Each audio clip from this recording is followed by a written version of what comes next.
حدیث نمبر 1796۔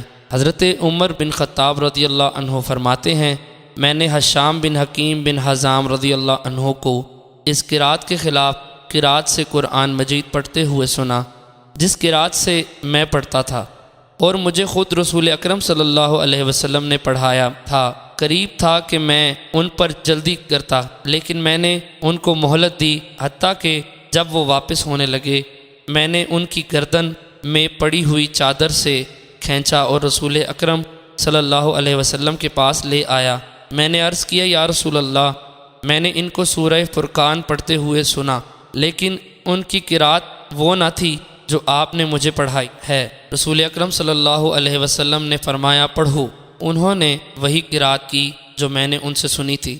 نبی اکرم صلی اللہ علیہ وسلم نے فرمایا، اسی طرح نازل ہوئی ہے۔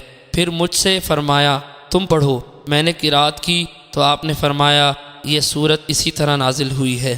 بے شک قرآن مجید 7 قراتوں پر نازل ہوا، تمہیں جو آسان معلوم ہو پڑھو۔